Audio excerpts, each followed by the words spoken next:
Hi hello welcome back to channel study with music. അപ്പോൾ നമ്മുടെ ഇന്നത്തെ ഒരു വീഡിയോ എന്ന് വെച്ച് കഴിഞ്ഞാൽ ഞാൻ ഇന്നലെ കമ്മ്യൂണിറ്റി പോസ്റ്റ് ഇട്ടായിരുന്നു, ഒരു പോൾ ഇട്ടായിരുന്നു. അപ്പോൾ അതിൽ ഏറ്റവും കൂടുതൽ വോട്ട് കിട്ടിയ ഒരു ടോപ്പിക്കാണ് എന്ന് വെച്ചാൽ സ്റ്റഡി ചലഞ്ച് ചെയ്യാമെന്ന് വിചാരിച്ചു. നമ്മളിപ്പോൾ മോഡൽ എക്സാമും ഫൈനൽ എക്സാമും ഇപ്പോൾ താമസിയാതെ തന്നെ വരുന്നുണ്ട്, ഒരു സ്റ്റഡി ചലഞ്ച് ചെയ്യാമെന്ന് വിചാരിച്ചു. അപ്പം മോഡൽ എക്സാമും ഫൈനൽ എക്സാമും മാത്രമല്ല, അതിൻ്റെ കൂടെ തന്നെ പ്രാക്ടിക്കൽ എക്സാമും വരുന്നുണ്ട്. പ്രാക്ടിക്കലിൻ്റെ മോഡലും ഫൈനലും വരുന്നുണ്ടല്ലോ.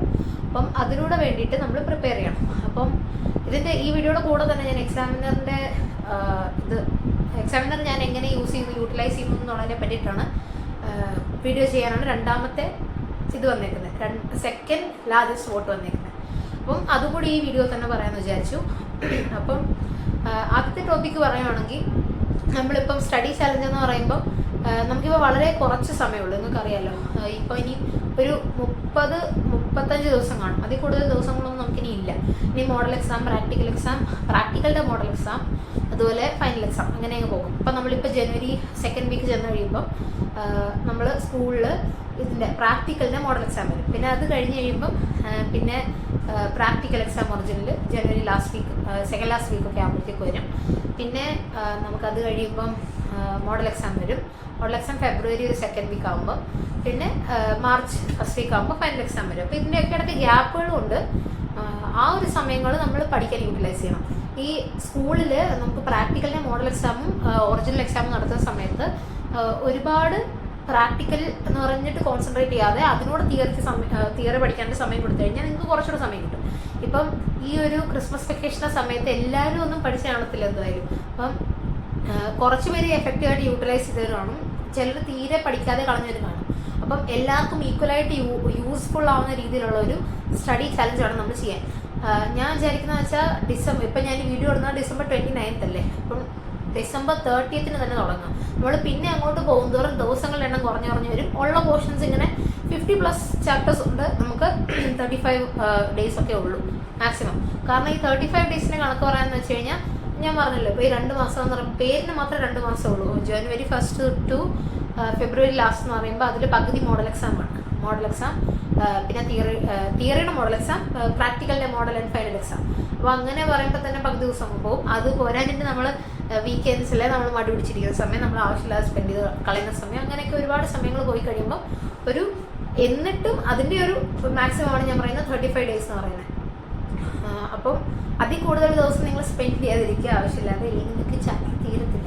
കാരണം ഈ ഒരു ഡിസംബറിൻ്റെ മോഡൽ എക്സാം വരുന്ന സമയത്ത് തന്നെ ഫോണിപ്പോൾ തറയുന്ന ഭിന്നമായി പോയതിനെ മോഡൽ എക്സാം ക്രിസ്മസ് എക്സാം എഴുതിയ സമയത്ത് തന്നെ നിങ്ങൾക്ക് മനസ്സിലായല്ലോ എത്രത്തോളം ടഫാണെന്നുള്ളത്.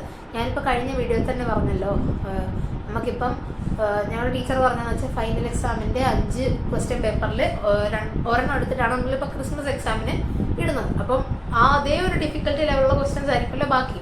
അപ്പോൾ അതുകൊണ്ട് തന്നെ ആ രീതിയിൽ ഈ ഡിസംബറിൽ ഈ ഒരു എക്സാം അറ്റൻഡ് ചെയ്യേണ്ടത് എങ്ങനെയായിരുന്നോ ആ ഒരു രീതിയിൽ തന്നെ നമ്മൾ പഠിക്കണം. അപ്പോൾ അതിന് വേണ്ടിയിട്ട് ഞാൻ നേരത്തെ വീഡിയോസിൽ പറഞ്ഞ കാര്യമാണ്, ആദ്യം കോൺസെപ്റ്റ് ക്ലിയർ ആയിട്ട് മനസ്സിലാക്കണം. കോൺസെപ്റ്റ് ക്ലിയർ ആയിട്ട് മനസ്സിലാണെങ്കിൽ വൺ ഷോട്ടുകളൊന്നും കണ്ടിട്ട് ഒരു കാര്യമില്ല. വൺ ഷോട്ട് എന്ന് പറയുമ്പോൾ എന്താ, നമ്മൾ ഒറ്റയടിക്ക് ഒരു 2-3 മണിക്കൂറിനുള്ളിൽ ഒരു ചാപ്റ്റർ മൊത്തം കംപ്ലീറ്റ് ചെയ്യും. പക്ഷെ അതല്ല ശരിക്കും വേണ്ടത്. അത് അല്ല വേണ്ടതെന്ന് പറഞ്ഞാൽ എനിക്കറിയാം നമുക്ക് വളരെ സമയം കുറവാണ്, എങ്കിൽ പോലും കോൺസെപ്റ്റ് ബേസ്ഡ് ആയിട്ടുള്ള ക്വസ്റ്റ്യൻ ആണ് നമുക്ക് ഇനിയും വരുന്നത്. ഈ ഒരു ഡിസംബറിൽ എക്സാമിൻ്റെ മോഡലാണ് ഫൈനൽ എക്സാം എന്നുണ്ടെങ്കിൽ ഒരു കോൺസെപ്റ്റ് ബേസ്ഡ് ആയിട്ടുള്ള ക്വസ്റ്റ്യൻ പാറ്റേൺ തന്നെ ആയിരിക്കും. അതുകൊണ്ട് നമ്മൾ ഈ വൺ ഷോട്ടുകൾ കാണുന്നതിന് പകരം ഓരോ കോൺസെപ്റ്റും ക്ലിയർ ആയിട്ട് മനസ്സിലാക്കി വേണം പോകാൻ. വൺ ഷോട്ടുകൾ കണ്ടു കഴിഞ്ഞാൽ നിങ്ങൾക്ക് ജസ്റ്റ് ഒരു ക്വിക്കായിട്ടുള്ളൊരു ഇത് കിട്ടും. അല്ലാതെ കോൺസെപ്റ്റ് എന്താണോ നമുക്ക് ആ ഒരു എക്സ്പ്ലനേഷൻ പഠിക്കാൻ പറ്റുമായിരിക്കും. പിന്നെ അതുപോലെ കുറച്ച് ക്വസ്റ്റ്യൻസ് സ്ഥിരം ചോദിക്കുന്നത് പഠിക്കാൻ പറ്റും. അതാണ് ഈ വൺ ഷോട്ടിൻ്റെ കാര്യം എന്ന് പറഞ്ഞത്. പക്ഷേ വൺ ഷോട്ട് കാണുന്നതിനെക്കാട്ടിലുപരി ആ കോൺസെപ്റ്റ് മനസ്സിലാക്കി അതിൻ്റെ ടെക്സ്റ്റിൻ്റെ ഭാഗം വായിച്ച് NCERT വായിച്ച് പിന്നെ NCERTയിലെ ക്വസ്റ്റ്യൻസ് സോൾവ് ചെയ്ത് പ്രീവിയസ് ഇയർ സോൾവ് ചെയ്യുക. അപ്പോഴേ നമുക്ക് ആ ഒരു ചാപ്റ്ററിൻ്റെ കംപ്ലീറ്റ് ഒരു ഇത് വരത്തുള്ളൂ, ഇത് പഠിച്ചെടുക്കാൻ പറ്റത്തുള്ളൂ. എന്നാലേ നമുക്ക് ഈ വരുന്ന ഫൈനൽ എക്സാം, ഈ വരുന്ന മോഡൽ എക്സാം നന്നായിട്ട് അറ്റൻഡ് ചെയ്യാൻ പറ്റത്തുള്ളൂ. പിന്നെ സാധാരണ വർഷങ്ങളെ പോലെ, അല്ലെങ്കിൽ നമ്മൾ 10th +1 ചെയ്ത പോലെ അല്ല, മോഡൽ എക്സാമിനെ ഇങ്ങനെ നമ്മൾ സീരിയസ് അല്ലാത്ത രീതിയിൽ കാണാൻ പറ്റത്തില്ല. മോഡൽ എക്സാം വളരെ സീരിയസ് ആണ് കേട്ടോ. ഈ മോഡൽ എക്സാം എന്ന് പറയുമ്പോൾ മോഡൽ എന്ന് പറയുമ്പോൾ തന്നെ നമ്മൾ പബ്ലിക്കിൻ്റെ ഒരു മോഡൽ, അതാണ് മോഡൽ എക്സാം. അപ്പോൾ പബ്ലിക്കിൻ്റെ ഒരു ചെറിയ രീതിയിലുള്ള ഒരു സാമ്പിൾ എക്സാമാണ് ഈ മോഡൽ എക്സാം. അപ്പോൾ നമ്മൾ പബ്ലിക് എക്സാം എങ്ങനെ അറ്റൻഡ് ചെയ്യുന്നോ അതേ രീതിയിൽ അതേ സീരിയസ്നെസ്സോട് കൂടി തന്നെ മോഡൽ എക്സാം അറ്റൻഡ് ചെയ്ത് കഴിഞ്ഞാൽ നമുക്ക് പബ്ലിക് എക്സാമിൽ ഉറപ്പായിട്ട് നല്ലൊരു റിസൾട്ട് മേടിക്കാൻ പറ്റും. ഇപ്പം ഞാൻ ഉൾപ്പെടെ പലരും ഈ സമയം അല്ലെങ്കിൽ സമയമുണ്ടല്ലോ എന്ന് വെച്ച് ഇങ്ങനെ കളയുന്ന സമയമായിരിക്കും. പക്ഷെ സമയമില്ല.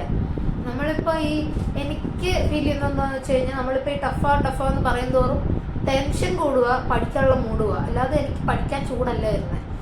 ഒരു ടെൻഷൻ അല്ലെങ്കിൽ പഠിക്കാൻ തോന്നുന്നില്ല, അങ്ങനെ ഒരു സംഭവമാണ് ഇപ്പോൾ ശരിക്കും വന്നുകൊണ്ടിരിക്കുന്നത്. പക്ഷെ അത് മാറ്റണമെങ്കിൽ അതുകൊണ്ടാണ് ഈ സ്റ്റഡി ചാലഞ്ച് എന്നുള്ള ഒരു ഐഡിയ ഞാൻ പറയുന്നത്.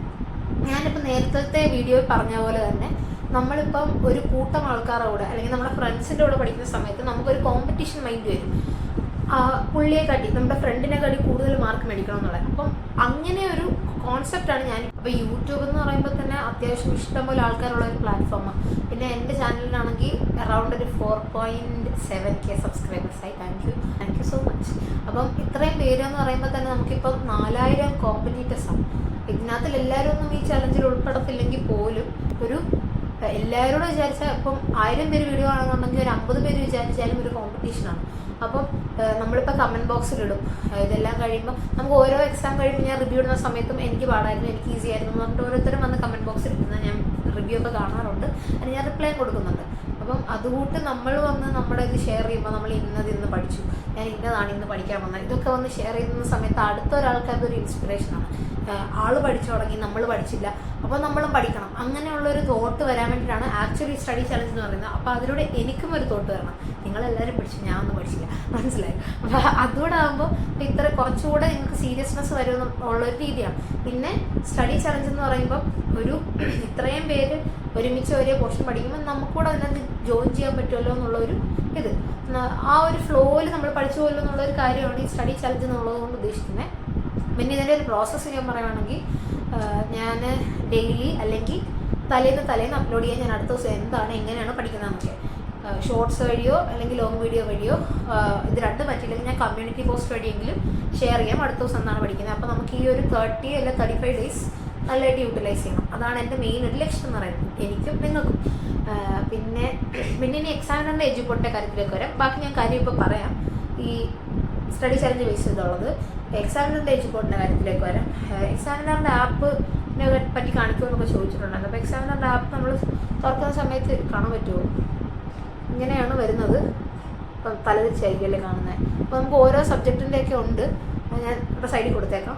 ഓരോ സബ്ജക്റ്റിൻ്റെയൊക്കെ ഉണ്ട്. +1 റിവിഷൻ, +2 ബാക്ക്ലോഗ്, +2 ഉയരെ റിവിഷൻ, ഇങ്ങനെ ഒരുപാട് റിവിഷൻ ആണെങ്കിലും സെക്കൻഡ് ടേം ക്വസ്റ്റ്യൻസ് അങ്ങനെയൊക്കെ ഇഷ്ടംപോലെ ഉണ്ട്. പിന്നെ വേദയൊക്കെ ആകുമ്പോൾ ബയോളജി, കെമിസ്ട്രി അങ്ങനെ നീറ്റിൻ്റെ ബേസിസും ഉള്ളതുണ്ട്. പിന്നെ ഇത് യൂസ് ചെയ്യുന്നത് എങ്ങനെയാണെന്ന് വെച്ച് കഴിഞ്ഞാൽ വലിയ പാടൊന്നുമില്ല. ആ ബാനറെ ക്ലിക്ക് ചെയ്ത് കഴിയുമ്പോൾ അതിനകത്തുള്ള ലേണിംഗ് വീഡിയോസ് തരും. പിന്നെ എക്സാമിനറും എഡ്യൂപോർട്ടിൻ്റെ കാര്യം ചോദിച്ചിട്ടുണ്ട്. ഞാൻ +1 എഡ്യൂപോർട്ടിൻ്റെ ബൂസ്റ്റർ ബാച്ചിലുണ്ടായിരുന്നു ലാസ്റ്റ് ഒരു 1 or 1.5 months. അപ്പോൾ ആ ഒരു സമയത്ത് അത് ചേർന്നിട്ടുണ്ടായിരുന്നു.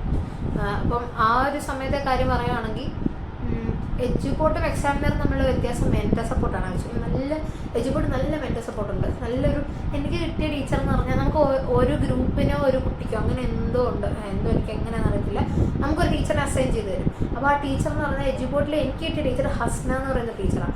ടീച്ചർ ഭയങ്കര സപ്പോർട്ടീവ് ആയിരുന്നു, നല്ല മോട്ടിവേറ്റീവ് ഒരു ടീച്ചറായിരുന്നു. നമുക്ക് സ്ഥിരം നമ്മുടെ അടുത്ത് വിളിച്ച് ഇന്ന ക്ലാസ്സസ് ആണ്, ഇത് കണ്ടു തീർത്തോ, കാണാത്തതാണെങ്കിൽ വിളിച്ച് ചോദിക്കും. അപ്പോൾ അങ്ങനെയൊക്കെ ആകുമ്പോൾ നമുക്കത് പഠിക്കാനുള്ളൊരു ത്വര വരും. പക്ഷേ എക്സാമിനറിനെ സംബന്ധിച്ച് ഞാനിപ്പം വേദയിൽ ചേർന്ന സമയത്ത് ആദ്യം ഒരു 4-5 വട്ടം വിളിച്ചു, പിന്നെ ഇതുവരെ വിളിച്ചിട്ടില്ല. അപ്പോൾ ഒരു മെൻറ്റൽ സപ്പോർട്ടിൻ്റെ കുറവ് എക്സാമിനറുണ്ട്. പിന്നെ അവർക്ക് ഇത്രയും പിള്ളേരുള്ളതുകൊണ്ട് ഈ കേരളം മൊത്തം ഇത്രയും പിള്ളേരില്ലേ, അപ്പോൾ അതിനകത്തിൽ എല്ലാവരെയും വിളിക്കാമെന്ന് പറയുന്നത് പ്രാക്ടിക്കൽ അല്ലാത്തതുകൊണ്ടായിരിക്കാം ചിലപ്പം. പക്ഷേ എനിക്കതാണ് എഡ്യൂപോർട്ടിൽ കുറച്ചുകൂടെ പ്ലസ് പോയിന്റ് ആയിട്ട് തോന്നി. പിന്നെ എക്സാമിനറിലാണെങ്കിൽ ഒരുപാട് ലോങ് ആയിട്ടുള്ള ക്ലാസ്സസ് ആണുള്ളത്. ലോങ് അല്ല, പാട്ടായിട്ട് ഇഷ്ടംപോലെ ക്ലാസ്സസ് ഉള്ളു. അപ്പോൾ നമ്മൾ ഒരേ ടോപ്പിക്ക് തന്നെ ഇങ്ങനെ കണ്ടുകൊണ്ടിരിക്കുന്ന സമയത്ത് നമുക്ക് മടുക്കും. അങ്ങനത്തെ പ്രശ്നം എക്സാമിനറിനുണ്ട്. പക്ഷേ എഡ്യൂപോർട്ടിനാണെങ്കിൽ വളരെ കുറച്ച് സമയത്തിനുള്ളിൽ ചാപ്റ്റർ കംപ്ലീറ്റ് ചെയ്യുക എന്നുള്ളതാണ് ആപ്പ് ഉപയോഗിക്കാൻ വലിയ പാടൊന്നുമില്ല. പിന്നെ എക്സാമിനറിലാണെങ്കിലും എഡ്യൂപോർട്ടിലാണെങ്കിലും ഉള്ളൊരു കാര്യം എന്ന് പറഞ്ഞാൽ ഇഷ്ടംപോലെ ക്വസ്റ്റ്യൻസ് സോൾവ് ചെയ്യാനുള്ള അവസരമുണ്ട്. 2 ഇടത്തും എക്സാം ഒക്കെ നടത്തുന്നുണ്ട്. പിന്നെ എഡ്യൂപോർട്ടിൽ നമുക്ക് ഡൗട്ട് ക്ലിയറൻസ് ലൈവ് അല്ല, നമുക്ക് ടീച്ചേഴ്സിനൊക്കെ ടീച്ചേഴ്സിൻ്റെ അടുത്ത് മെസ്സേജ് അയച്ച് ചോദിക്കാം, പിന്നെ സബ്ജക്ട് ടീച്ചേഴ്സിൻ്റെ അടുത്ത് മെസ്സേജ് അയച്ച് ചോദിക്കാം. പക്ഷെ എക്സാമിനറി ഡൗട്ട് ക്ലിയറൻസ് എന്ന് പറഞ്ഞാൽ ആദ്യമൊക്കെ ലൈവ് ആയിരുന്നു. അപ്പം അങ്ങനെയുള്ള ഒരു കുഴപ്പം എന്ന് പറഞ്ഞാൽ നമ്മളിപ്പം ലൈവ് ചാറ്റിനകത്ത് അയക്കുന്ന സമയത്ത് ടീച്ചർ ചിലപ്പോൾ കാണത്തില്ല. അതിങ്ങനെ ഇത്രയും പേര് ഡൗട്ട് ചോദിക്കുന്ന സമയത്ത് എല്ലാം ഒന്നും ആൻസർ ചെയ്യാൻ പറ്റത്തില്ലല്ലോ. പിന്നെ അതുപോലെ എക്സാമിനറിനകത്ത് നമ്മൾ PDF അല്ല ഗൂഗിൾ ഫോം ഇങ്ങനെ ഫില്ല് ചെയ്ത് അയച്ചു കൊടുക്കുന്നുണ്ടല്ലോ, എല്ലാ ക്വസ്റ്റിനൊന്നും വരുന്നില്ല. ഞാനിപ്പം ഏതൊക്കെയോ ക്വസ്റ്റ്യൻ ചോദിച്ചിട്ട് എൻ്റെ 1-2 ക്വസ്റ്റിന് ആൻസർ ചെയ്തോളൂ, വേറെ എനിക്ക് ഏറ്റവും വലിയ ഡൗട്ടുള്ളത് ആൻസർ ചെയ്തില്ല. അങ്ങനെയുള്ള ചില വിട്ടുപോകുന്ന കുഴപ്പങ്ങളൊക്കെ ഉണ്ട്. അങ്ങനെ എക്സാമിനർ എജ്യൂപോർട്ടും പഠിപ്പിക്കുന്ന കാര്യത്തിൽ കുഴപ്പമൊന്നുമില്ല. രണ്ടും നല്ല ക്ലാസ്സാണ്, രണ്ടും നല്ല ക്ലാസ്സാണ്. എന്നാലും നീ ഒന്ന് കുറച്ചുകൂടെ എജ്യൂപോർട്ടാണ് റെസ്പോൺസിബിലിറ്റിയുടെ കാര്യത്തിൽ കുറച്ചുകൂടെ ഇങ്ങനെ മെൻ്റൽ സപ്പോർട്ട് ഇങ്ങനെയുള്ള കാര്യങ്ങളൊക്കെ എജ്യൂപോർട്ടാണ് ഇച്ചിരി നല്ലത്. പിന്നെ നമുക്കിനി സ്റ്റഡി ചലഞ്ചിലേക്ക് തിരിച്ചു വരാം. അപ്പം ഞാൻ പറഞ്ഞല്ലോ ഡെയിലി ഞാൻ വീഡിയോ അപ്ഡേറ്റ് ചെയ്യാം.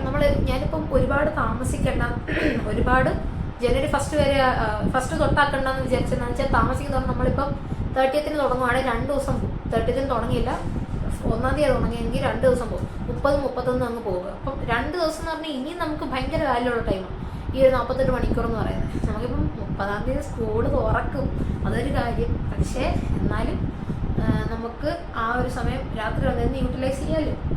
ഇല്ലെങ്കിൽ ആ 2 ദിവസം കൂടെ നമുക്ക് വെറുതെ പാഴായി പോകത്തുള്ളൂ. അപ്പം ഇന്ന് ഇപ്പം നിങ്ങൾക്ക് ഇനി ഇരുന്ന് അടുത്ത ദിവസം ചിലപ്പോൾ റെക്കോർഡൊക്കെ കംപ്ലീറ്റ് ചെയ്യാനൊക്കെ പറഞ്ഞിട്ടുണ്ടായിരിക്കും. അപ്പോൾ അതൊക്കെ ക്ലിയർ ചെയ്യാനുള്ളതായതുകൊണ്ട് നാളെ തൊട്ടെന്ന് പറഞ്ഞു. നാളെ വൈകിട്ടാകുമ്പോഴത്തേക്ക് ഞാൻ അപ്ലോഡ് ചെയ്യാം. നാളെ അല്ലെങ്കിൽ ഇന്ന് വീട്ടിൽ ഞാൻ അപ്ലോഡ് ചെയ്യാം ഏതാണ് ഞാനിന്ന് പഠിക്കാൻ ഉദ്ദേശിക്കുന്ന പോർഷൻ എന്നുള്ളത്. പിന്നെ നമ്മൾ ഇത്രയും നാൾ ചെയ്തിട്ടിരുന്ന സാധാരണയുള്ള സ്റ്റഡി ചലഞ്ച് പോലെ അല്ല ഇതെന്ന് വെച്ച് കഴിഞ്ഞാൽ നമുക്കൊരു വിഡ്രോയിങ് ഇല്ല, അല്ലെങ്കിൽ അതിനുള്ള സമയമില്ല. നമുക്ക് ഇപ്പോൾ 30th തുടങ്ങുകയാണെങ്കിൽ ഒരു ദിവസം പഠിച്ചില്ലെങ്കിൽ അത് അടുത്ത ദിവസം കോമ്പൻസേറ്റ് ചെയ്തിട്ട് വേണം കിടന്നുറങ്ങാൻ, എന്നാലേ ഇനി പറ്റത്തുള്ളൂ. പിന്നെ പ്രാക്ടിക്കലിന് ഒരുപാട് ദിവസം കൊടുക്കാതിരിക്കുന്നതാണ് നല്ലത്. പ്രാക്ടിക്കലിന് തീരെ അറിയാത്തവരാണെങ്കിൽ ഏറെ സമയം അതിനുവേണ്ടി സ്പെൻഡ് ചെയ്യാം. പക്ഷെ അല്ലാത്തവരാണെങ്കിൽ അത് പഠിക്കാനായിട്ട് ഒരുപാട് സമയം കൊടുക്കണ്ട, കാരണം അതുകൂടെ നമുക്ക് വേണമെങ്കിൽ തിയറി പഠിക്കാം. ഞങ്ങളുടെ അടുത്ത് ടീച്ചേഴ്സ് തന്നെ പറഞ്ഞാൽ പ്രാക്ടിക്കൽ എന്ന് പറഞ്ഞിട്ട് നിങ്ങൾ കുറേ സമയം കൊടുക്കും, പക്ഷെ അത്രയും സമയം കൊണ്ട് നിങ്ങൾക്ക് തിയറി പഠിക്കാനുള്ള സമയമാണ് പോകുന്നത്. പ്രാക്ടിക്കൽ ഇപ്പോൾ കെമിസ്ട്രി നമുക്കിപ്പോൾ ടൈട്രേഷൻ പഠിക്കണം, ടൈട്രേഷൻ്റെ അത് പഠിക്കണം. പിന്നെ സോൾട്ട് അനാലിസിസിനകത്തെ ഓരോ സോൾട്ട് കണ്ടുപിടിക്കാനുള്ള ടെസ്റ്റുകളും അതിൻ്റെ കൺഫർമേറ്ററി ടെസ്റ്റൊക്കെ പഠിക്കണം. അപ്പോൾ അതൊക്കെ കാണാതെ പഠിക്കണം 1-2 ദിവസം കൊണ്ട്. അപ്പോഴത്തേക്ക് കെമിസ്ട്രി അങ്ങ് കഴിയും. അത് ചെയ്യാൻ വലിയ പാടൊന്നുമില്ല, അതെല്ലാം അങ്ങോട്ടും ഇങ്ങോട്ടും എടുത്ത് ഒഴിക്കേണ്ട കാര്യമില്ല. പിന്നെ മാത്സ് ആണെങ്കിൽ ലാബ് പഠിക്കണം. മാത്സ് അറൗണ്ട് നമുക്കൊരു 8-9 ലാബാന്ന് തോന്നുന്നു ഉള്ളത്, അതെല്ലാം നന്നായിട്ട് പഠിക്കണം. പിന്നെ ഫിസിക്സ് ആണെങ്കിലും അത് ചെയ്യാനറിയണം. പിന്നെ ബയോളജി ആണെങ്കിൽ നമുക്കിപ്പം വലുതായിട്ട് കാര്യമായിട്ട് പഠിക്കാനൊന്നുമില്ല. ചെയ്തേക്കുന്ന ബോട്ടണി സുവോളജി അത്ര വലിയ ബുദ്ധിമുട്ടൊന്നുമില്ല. പിന്നെ ആ ഒരു ഐഡൻറ്റിഫിക്കേഷൻ ഓഫ് മോഡൽസ് അതൊക്കെ ഉള്ളു കുറച്ച് ഐഡൻറ്റിഫൈ ചെയ്യാനുള്ളത്, അല്ലാതെ വലിയ ബുദ്ധിമുട്ടൊന്നുമില്ല. നിങ്ങൾക്കിപ്പം എജ്യൂപോർട്ടിലും എക്സാമിനറിലും സൈലത്തിലും ഒക്കെ ഇപ്പോൾ വരും, ഒരുപാട് വീഡിയോസ് വരും. അപ്പോൾ അതൊക്കെ കണ്ടു കഴിഞ്ഞാൽ തന്നെ അത് വലിയ പാടൊന്നുമില്ല, ചെയ്യാത്തവർക്കാണെങ്കിലും മനസ്സിലാവും. അപ്പം ഇതാണ് എനിക്ക് സ്റ്റഡി ചലഞ്ചിൻ്റെ കാര്യം പറയാനുള്ളത്. നമുക്ക് ഇത്ര ദിവസത്തെ ഒരു ചലഞ്ച് എന്ന് പറയാൻ പറ്റത്തില്ല. എത്ര ദിവസം പോകുമോ അത്രയും ദിവസം ഞാൻ വീഡിയോ ഇടാം. എത്ര ദിവസം പോകുന്നില്ല, നമുക്ക് എന്നും പഠിക്കണമല്ലോ. അപ്പം ഒരു ദിവസം പഠിക്കാൻ പറ്റാത്ത അടുത്ത ദിവസം കോമ്പൻസേറ്റ് ചെയ്യുക. എത്ര ചാപ്റ്റർ വെച്ച് ഡെയിലി പഠിക്കാൻ പറ്റുമോ അത്രയും ചാപ്റ്ററൊക്കെ വെച്ച് പഠിക്കുന്ന ഏറ്റവും നല്ലത്. മിനിമം ഇനി ഒരു 4-5 മണിക്കൂറെങ്കിലും ഇരുന്ന് പഠിക്കണം. പിന്നെ NCERT കൂടെ വായിക്കേണ്ട പ്രശ്നമുള്ളതുകൊണ്ട് അത്രയും സമയം കൂടെ നമ്മൾ സ്പെൻഡ് ചെയ്യണം. രാത്രി ഇനി നേരത്തെ ഒന്നും കിടക്കാമെന്നൊന്നും വിചാരിക്കണ്ട. പിന്നെ എനിക്ക് രാവിലെ എണീക്കാൻ ബുദ്ധിമുട്ടുള്ളതുകൊണ്ട് ഞാൻ രാത്രി കുറച്ച് നേരം കൂടെ സ്പെൻഡ് ചെയ്യും, എന്നിട്ട് രാവിലെ താമസിച്ച് എണീക്കത്തുള്ളൂ. പിന്നെ നിങ്ങൾക്ക് രാത്രി ഇരിക്കുന്നതിനെക്കാട്ടി രാവിലെ എണീറ്റ് പഠിക്കുന്നതാണ് കംഫർട്ടബിൾ എന്നുണ്ടെങ്കിൽ അങ്ങനെ ചെയ്യും കേട്ടോ. അപ്പം ഇത്രയേ ഉള്ളൂ ഇന്നത്തെ വീഡിയോ ഇഷ്ടപ്പെട്ടെങ്കിൽ ലൈക്ക് ചെയ്യുക, ഷെയർ ചെയ്യുക, അതുപോലെ നമ്മുടെ ചാനൽ ഒന്ന് സബ്സ്ക്രൈബ് ചെയ്യുക, നിങ്ങളുടെ സജഷൻസ് ഒക്കെ കമൻറ്റ് ചെയ്യുക, വീഡിയോ ലൈക്ക് ചെയ്യുക. അപ്പം ഇത്രയേ ഉള്ളൂ നമ്മുടെ ഇന്നത്തെ video. Thank you and have A nice day.